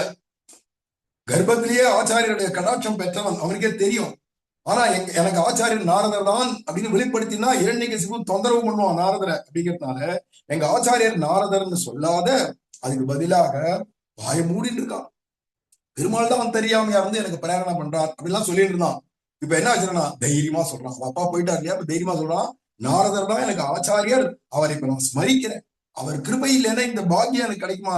நான் எங்க அல்பத்திலையும் அல்பம், அசுர குழந்தை. நான் அசுர ஜென்மமா இருக்கிற எனக்கு பகவான் நரசிம்மருடைய மடியில தெய்வங்கள்லாமே பயந்தடிச்சுன்னு ஓடுறான்னு என்ன மடியில கூட்டு உட்கார வச்சு இவ்வளவு வாத்சல்யத்தையும் பிரேமையையும் காருண்யத்தையும் காட்டுறாரே. ஐயோ, நான் இதுக்கெல்லாம் காரணம் என்னன்னா இது பெருமாளுடைய சுவாபாவிகமான கருணைன்னு நான் சொல்ல மாட்டேன். எங்க ஆச்சாரியுடைய கடாட்சம் எனக்கு இதெல்லாம் கிடைச்சது. மகாந்தம் உபகாரணம். இத மாதிரி எங்க ஆச்சாரியர் பண்ண உபகாரம் மாதிரி யார் பண்ண முடியும்? அவருடைய திருவடி வாரத்திலே சதா சர்வ காலமும் அடியன் பாத சாயையில இருக்கணும். ஆச்சாரியராகிய இந்த நாரதருடையதான திருவடி வாரத்துல இருந்து அவருக்கே ஆட்பட்டு அவருக்கே கைங்கரியம் பண்ணு, அவர் விரும்புற கைங்கரியங்களை பண்ணு அப்படியே இருக்கணும் அவர் திருவடியிலேயே. அதனால தசைவ சரணாம்போஜே நிதேகி கருணாநிதே சர்வதாமாம் ரபாநாத்தான்னு பிரார்த்தனை பண்ணிட்டான். கடைசியில உனக்கு என்ன வேணும்னா, எனக்கு என்ன வேணும், எங்க ஆச்சாரிய திருவடி வாரத்துல நிழலும் அடிதாடுமானோம்னு கடக்கணும் நான் அப்படின்னா. இது பிரகலாத ஆழ்வான் கேட்டுட்டானே தவிர கிடைச்சது நம்ம எம்பாருக்கு, நம்மளுடைய எம்பாருக்கு. ஏன்னா அவர் தான் ராமானுஜ பதச்சாயா கோவிந்தாஹ்வான பாயினி அப்படின்னு தனியில சொல்றோம் இல்லையா. ராமானுடைய பாதார விந்தத்துக்கு சாயல் போல அப்படி இருந்தார் இல்லையா? பிரகலாத ஆழ்வான் கேட்டிருந்தது எம்பாருக்கு பழிச்சது அப்படின்னு குரு பரம்பரையிலையும் பார்க்கிறோம். இப்படியாக ஆச்சரியமா. இதுக்கு அடுத்தது புராண காலத்திலேயே, இதிகாச புராண காலத்திலேயே அடுத்தது ஜனக மகாராஜன். ராமாயணத்துல பிரதானமா சீதா பிராட்டியுடைய தகப்பனாராச்சு. அவனுக்கு குசத்வஜன் அப்படின்னு பேரு ஜனகராஜனுக்கு. மிதிலா நகரத்து ராஜ்யாதிபதி. சீதா பிராட்டி எல்லாம் அவதாரம் பண்றதுக்கு முன்னாடி இந்த குசத்வஜன் அப்படிங்கிறவன், அவனுக்கு வேதத்திலேயே வரக்கூடிய முனிவர் யாக்ஞவல்யர். அவருடைய ஸ்மிருதி ரொம்ப பிரசித்தம். ரொம்ப பெரிய மகாஞானி, அனுஷ்டாதா, அனுபூதி உடையவர். அப்பேற்பட்ட மகாத்மா யாக்ஞவல்யர். அந்த யாக்ஞவல்யர் இருக்காரே, அவரை ஒரு சமயம் பார்த்தா, சேவிச்சான் குசத்வஜனாகிய இந்த ஜனகர். சேவிச்சுட்டு, சுவாமி அது எனக்கு ஞானோபதேசம் பண்ணணும் அப்படின்னு உடனே ஏற இறங்க பார்த்தார் இந்த யாக்ஞவல்யர். இவனை யாருன்னு தெரியும், ஜனக மகாராஜன். இவருக்குதான் புத்திரியாக சாட்சாத் ஜெகன்மாதா அவதாரம் பண்ண போறாருலாம் தெரியுது ஞான திருஷ்டில. இருந்த போதிலும், ஏ குசத்வஜா, ஜனகனை பார்த்து சொல்றார், உனக்கு ஞானோபதேசம் பண்ணணுமா? எங்க நீ நடு வீதியில என்ன பார்த்து சேவிச்சியானா இந்த நடு வீதியில உனக்கு உபதேசம் பண்ண முடியும்? நடு வீதியில எல்லாம் உபன்யாசம் பண்ண முடியாது, உபதேசம் பண்ண முடியாது. நான் அரண்மனைக்கு வரேன், உன்னுடைய அரண்மனைக்கு வர, அங்க உபதேசம் பண்றேன். அவசியம் பாக்கியம் அடியனுடைய குடிசைக்கு எழுந்துடணும். யாரு சொல்றது? அரண்மனையில இருக்கக்கூடிய ஜனக மகாராஜன் மிதிலாதிபதி சொல்றார், அடியனுடைய குடிசைக்கு வரணும், உடனே எழுந்துடணும்னு வர, நாளைக்கு கார்த்தால வர அப்படின்னு சொன்னார். குறிப்பிட்ட நேரத்துக்கு வாசல்ல வந்திருக்கார். இவரும் பூர்ண கும்பல்லாம் வச்சிருந்து ஜனக மகாராஜனும் காத்துட்டு இருந்தார். சுவாகதம் சொல்லி வரவேற்று அவருக்கு பாத பூஜைகள்லாம் பண்ணி அவருக்கு முறைப்படி ஆசனத்துல அமர்த்தி, எது தான் உட்கார்ற சிம்மாசனத்துல ஆச்சாரியரை உட்கார வச்சுட்டு யாக்ஞவல்யரை விழுந்து சாஷ்டாங்கமா சேவிச்சா, எனக்கு ஞானோபதேசம் பண்ணணும் சுவாமி. என்ன குரு தட்சணை தரப்போற அப்படின்னாரு. ஜனகன் பெரிய ராஜாதி ராஜன் இல்லையா? உடனே பார்த்தான், என்கிட்ட இருக்கிற அத்தனை குதிரைப்படை இருக்கு இல்லையா, குதிரைப்படையில இருக்கிற அத்தனை குதிரையும் உங்களுக்கு காணிக்கையா கொடுத்துறேன், தட்சணையா கொடுத்துறேன், அடி எனக்கு ஞானோபதேசம். அப்படியா? கூட சிஷ்யாவெல்லாம் வந்திருக்கா. அவளை பார்த்தா, ஏய் ஜனகனுடைய குதிரையெல்லாம் தரையன் இருக்கான், எல்லாத்தையும் ஓட்டின்னு வா நம்ம ஆசிரமத்துக்கு அப்படின்னு சொல்றாரு. கிளம்பி போயிட்டா. சுவாமி உபதேசம் தான், அதெல்லாம் இப்ப எல்லாம் உபதேசம் இல்ல, அடுத்த தடவை வரைச்சே பார்க்கல அப்படின்னு கிளம்பி போயிட்டா. உடனே ஜனகனுக்கு கோபம் வரணும் இல்லையா? ஆயிரக்கணக்கான குதிரைகளை கொடுத்துட்டேன், ஞானோபதேசம் பண்ணாது அப்படியே போறாரு, இவரெல்லாம் ஒரு குருநாதரா, ஆச்சாரியரா அப்படின்னு கோபம் வரணும் இல்லையா? கோபம் வரல. அவர் இஷ்டம், எப்ப உபதேசம் பண்றாரு, நமக்கு பக்குவம் வேண்டாமா? உபதேசம் கேட்கறதுக்கு ஒரு பக்குவம் வேணுமே அப்படின்னு பேசாத இருந்தான். இன்னும் ஒரு மாசம் ஆச்சு. திருப்பி ஆச்சாரியரை அழைச்சான். அவரும் வந்தார். நேரம் வந்து உட்காண்டார் சிம்மாசனத்துல. என்னப்பா வேணும்னார். இவன் இதுக்குதான் கூப்பிடுறான்னு தெரியாதண்ணா. அப்படி இருக்கு ஞானோபதேசம். அப்படியா? என்ன குரு தட்சணை கொடுக்க போற? போன தரம் கொடுத்ததெல்லாம் சுவாஹா. அடுத்து கேட்கல, இப்ப என்ன கொடுக்க போற? உடனே சொன்னா, என்னுடைய யானைப்படையில இருக்கிற அத்தனை யானையும் பாகனோட சேர்த்து அதுக்கு வேண்டிய தீவனத்துக்கு தீனிக்கு வேண்டியதையும் சேர்த்து கொடுக்குறேன்னா. ஏய் சிஷ்ய பசங்களை பார்த்தாரு, ஏய் குழந்தைகளா ஓட்டின்னு போ அப்படின்னாரு. எல்லாத்தையும் ஆசிரமத்துக்கு ஓட்டின்னு போயிட்டு கிளம்பிட்டார். இவரும் ஆச்சாரியா ஞானோபதேசம் அடுத்த முறை பார்க்கலாம். அடுத்த முறை வந்தார். இப்ப என்ன கொடுக்க போற தட்சணையா? இது என்னது சகுனி சூதாட்டத்துல ஒண்ணுன்னா தர்மபுத்திரத்துல இருந்து இழுக்கிறது மாதிரி இப்ப இழுத்துட்டே போறாரு. ஆனா பெரிய ஆச்சாரியர். ஏன்னா ஆச்சாரியர் பண்றதெல்லாம் புரியாது. சிஷ்யனுக்கு எது ஹிதமோ தான் பண்ணுவார். ஆனா சிஷ்யனுக்கு இது புரியாது இல்லையா? ஆனா இவர் என்னடா ஏதோ நமக்கு நன்மை பண்றார், ஹிதத்தை பண்றார் அப்படின்னு எண்ணிட்டு இப்ப அடுத்து என்ன தேர்ப்பட. அதுக்கப்புறமா என்னன்னா, என் கஜானால இருக்கிற அத்தனை தங்கத்தையும் உங்களுக்கு கொடுத்துட்டேன். அடுத்த முறை வந்து வரைச்ச நவரத்னங்கள் என்னென்ன இருக்கோ கொடுத்தேன்.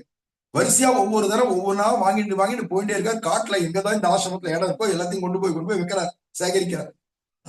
இந்த மாதிரி சிஷ்யர் இருந்தா நீங்காத செல்வம் நிறைந்துன்னு சொல்லிக்கிறார், சிரிச்சுக்கிறார் தனக்கு நானே. இப்படியாக எல்லாத்தையும் புடிங்கின்னு போயிட்டார். கடைசியில ஒரு தடவை வந்தார். என்ன ஜனகா, ஞானோபதேசமா? ஆமா. என்ன தரப்போற குருதட்சிணியான? உடனே இந்த ராஜ்யமே உங்களுக்கு தான், நீங்க தான் மகாராஜாவா இருக்கணும். அடியன் ஒரு பிரஜை, உங்க நாட்டுல ஒரு குடியான ஜனம், அடியன் சேவிச்சுக்கிறேன், எனக்கு ஞானோபதேசம். அப்படியா? அப்படின்னா பட்டாபிஷேகம் பண்ணி யாக்ஞவல்யரை உட்கார வச்சு முடிசூட்டி பட்டாபிஷேகமே பண்ணி வச்சுட்டான் ஜனகன். இப்ப சேவிக்கிறான், ஞானோபதேசம் தான். இப்பெல்லாம் முடியாது, அடுத்த முறை போயிட்டு வா, நீ நான் கூட்டு விடுறேன், காட்டுல போயிரு அப்படின்ட்டார். ஊர்ல கூட இருக்க கூடாது, காட்டுக்கு போயிட்டார். ஜனகன் காட்டுல வந்துட்டான். தன்னுடைய மனைவியோட, சுனையனான்னு பேரு, ஆத்துக்காரி ஆட்சின்னு வந்துட்டான். இங்க வந்த உடனே என்ன பண்றதுன்னு தெரியாது பார்த்துட்டு இருக்கான். இப்ப எல்லாம் சொத்து பத்து போயிடுத்து. அடுத்த வேளை பிரசாதத்துக்கு சாப்பாட்டு கூட வெளி கிடையாது. காட்டுல கிடைக்கிற காய் கிழங்கு ஏதோ சாப்பிட்டு இருக்கான். அப்படிங்கிற சந்தர்ப்பத்துல அங்கேருந்து யாக்ஞவல்கர் இப்படி இருக்கச்சே ராஜாவா போயிட்டாரா, யானை மேல பவனி வருவார், பட்டத்து யானை. அந்த சமயம் பிரஜைகளோட பிரஜைகளா மக்களோட மக்களா ஒரு மூலையில இருந்துட்டு இங்கேருந்து எட்டி எட்டி பார்த்தா ஜனகர் அங்க நிக்கிறத பார்த்து அவரே அதுதான் தேடின்னு வரார். ஜனகர் எங்கேயாவது கண்ணில் தம்புறான்னு. ஜனகர் அது நிக்கிறானே, என்ன ஜனகா இங்க வா அப்படின்னு கூட்டார். ஓடி வந்து நடு வீதியில சாஷ்டாங்கமா சேவிச்சான். தன்னுடைய அபிமானங்கள்லாம் இல்ல, நான் ராஜா இருந்தவன் எப்படி இருந்தேன், எந்த அபிமானமும் இல்லை. ஓடி வந்து சிஷ்யனா வந்து சேவிச்சான். நாளைக்கு காத்தால ஒரு 10 மணிக்கு நம்ம அரண்மனைக்கு வா, உனக்கு உபதேசம் பண்றேன் அப்படின்னார். என் மட்டும் கிருப பண்ணாரே, அரியன் சுவாமி தன்யோஸ்மி அனுகிரகீதோஸ்மின்லாம் சொன்னான்.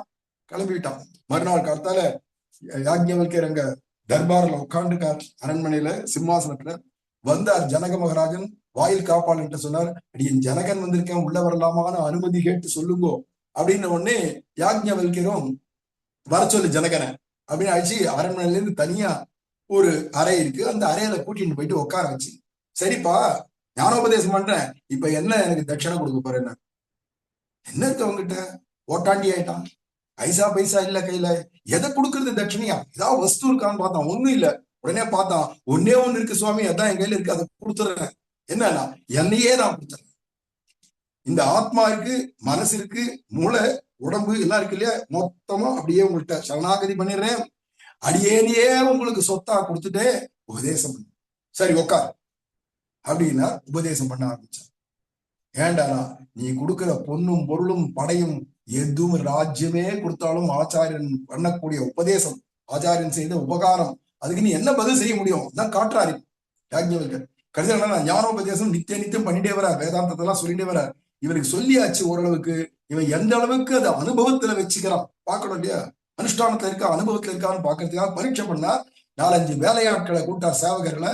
நான் பாதி சொல்லிட்டு இருப்பேன், காலக்ஷேமம் ஞானோபதேசம் பண்ணிட்டு இருப்பேன். அந்த சமயத்துல நீங்க எல்லாம் ஓடி வந்து, மகாராஜா இந்த ஜனகபுரியே பத்தின் எரியுது, மிதிலா நகரமே பத்தின் எரியுது நெருப்புல அப்படின்னு வந்து சொல்லுங்கோ அப்படின்னு. உடனே சேவகர்கள் எல்லாம் இப்ப ராஜா யாக்ஞவல்கர் தானே, முனிவர் தானே. உடனே அவள்லாம் அதே மாதிரி பாதி காலக்ஷேபம் நடக்கச்சே அங்கிருந்து ஓட்டமா ஓடி வந்து, மகாராஜா மகாராஜா நம்மளுடைய மிதிலா நகரம் பத்தின் எரியுது, மிதிலா நகரமே பத்தின் எரியுது அப்படின்னு சொல்லச்சே, ஐயோ நம்ம நகரம் பத்திக்கிறதா, நெருப்பு பத்தி நிறுத்தா, ஐயோ என்ன ஆச்சு அப்படி ஒரு பதட்டத்துல ஜனகர் எழுந்துக்கிறாரானா. ஆசையில ஜனகர் அப்படியே ஆச்சாரியரையே பார்த்து உட்காந்து. ஏண்டானா ஒன்றும் தெரியல, அதான் ஞானோபதேசம் பண்ணிட்டார் இல்லையா, சர்வம் வாசுதேவமயம், அந்த ஊர் உலகமும் வாசுதேவன் தான். இந்த வந்து கத்தரால சேவகர்கள் அவளும் வாசுதேவன் தான், உட்காந்துக்கார ஆச்சாரியர் அவரும் வாசுதேவன் தான், அடியர் உள்ளியும் வாசுதேவன் தான் இருக்கான், எங்குமுடன் கண்ணன். அந்த அனுபவம் அவருக்கு வந்துட்டதுனால அந்த நெருப்பு பத்தின் எரியுறதுன்னு இருக்க அந்த காரியம் அதுவும் நாராயணன் தான். சர்வம் அகமிதம் சர்வஞ்ச வாசுதேவா அப்படிங்கிற உடல் மிசை உயிரென கரந்தெங்கும் பறந்துள்ளன்ற அந்த நாராயணன வாசுதேவனை பிரத்யட்சத்துல அனுபவத்துல பார்த்து அப்படியே உட்காந்துருக்காரு. இதான் ஞானம் சித்திச்சுடுத்துன்னு அர்த்தம். இந்த ஸ்திதியில பார்த்த உடனே இவர் அசையலைன்றதை பார்த்த உடனே வேலைக்காரனை கையை காட்டி போசலிட்டு உடனே எழுந்தார் சிம்மாசனத்து. ஓடி வந்து ஜனகா அப்படின்னார். ஜனகர் எழுந்து வினயமா நிக்கிறார், சேர்த்து கட்டினுட்டார். இந்த ஸ்திதி தான்பா ஞானியுடைய லட்சணம். நீ ஞானி ஆயிட்ட இப்போ, இருந்தாலும் கர்மாவை விடக்கூடாது. அதெல்லாம் கீதையில பின்னாடி சொல்ல போறோம். ஆசிதஸ் ஜனகாதயா, ஜனக மகாராஜனை பத்தி கர்மயோகத்துல சொல்லச்சே கண்ணபிரான் பார்த்தசாரதியே சொல்றார் கீதாச்சாரியனே. அப்பேற்பட்டதான ஞானமும் சிந்திச்சு ஆனா தன்னுடைய கடமைகளை விடாத செஞ்சிருந்தான் அப்படின்னு இருக்கு இல்லையா. அப்புறமா என்ன பண்ணார் அந்த யாக்ஞவல்கர், என்ன அவனுக்கு ஞானம் சிந்திச்சிருத்து அப்படின்னு உடனே உபதேசம் ஏத்துடுத்து அப்படின்னு உடனே, எப்ப நீ என்னையே எனக்கு கொடுத்துட்டியோ சரணாகதியாக, அதெல்லாம் உனக்கு உபதேசம் பண்ண. முதல்ல ஒரு ஆச்சாரனுக்கு தன்னை கொடுக்கணும். என்னையும் என் உடைமையையும் உன் சக்கர பொறி ஒற்றி கொண்டு நான் பெரியாழ்வார் முதல்ல தன்னை கொடுத்துடணும், அப்புறம் தன் உடைமைகளையும் கொடுத்துடணும். அப்படி ஆச்சாரியன் ஒப்படைக்கணும் தான் சரணாகதி அப்படின்னு காண்பிச்சு கடைசியில என்னன்னா, இனிமே ஜனகா நீ ஞானம் சித்திச்செடுத்து இருந்தாலும் உலகத்துக்காக நீ ராஜாவா இருக்கணும் அப்படின்னு சொல்லி அதே சிம்மாசனத்துல அந்த ஜனகனையே உட்கார வச்சு மறுபடியும் பட்டாபிஷேகம் பண்ணி வச்சு, இவன் இழந்தது அத்தனையும் ஆச்சாரியருக்கு கொடுத்தானே அத்தனையும் திருப்பி கொடுத்துட்டு அவன்கிட்டயே ஜனகன்ட்ட இவர் பழையபடிக்கு வெறும் குடிசை குடில் இருக்கு இல்லையா, தன்னுடைய ஆசிரமம் அதுக்கு போய் சேர்ந்து விட்டார் யாக்ஞவல்கர். இப்ப ஆச்சாரியனை என்ன புரிஞ்சுக்க முடியும்?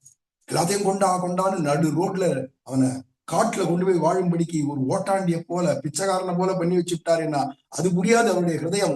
இப்பதான் ஏன்னா இதையும் அதையும் கொடுக்கறது ஆச்சாரியனுக்கு பேர் இல்ல, முதல்ல ஆச்சாரியனுக்கு தன்னை கொடுக்கணும். நம்ம ஆத்மாவையே சமர்ப்பணம் பண்ணணும் ஆச்சாரியன்ட்ட அப்படிங்கிறதா ரொம்ப முக்கியன்றதெல்லாம் இதெல்லாம் புராணங்கள்ல காட்டப்படுறது. அதுக்கு அடுத்தது சத்துருவாழ்வான் சபரி போன்றவாழ் இதெல்லாம் வருது. அது அடுத்த வாரம் ஞாயிற்றுக்கிழமை வழக்கப்படி இந்த 7லேருந்து 8 அனுபவிக்கலாம். யதாசக்தி யதாமதி ஆச்சாரியுடைய கடாட்சத்தினால. ஆழ்வார் எம்பெருமானார் ஜீயர் திருவடிகளே சரணம். அஸ்மத் ஆச்சாரிய ராமானுஜாய நம.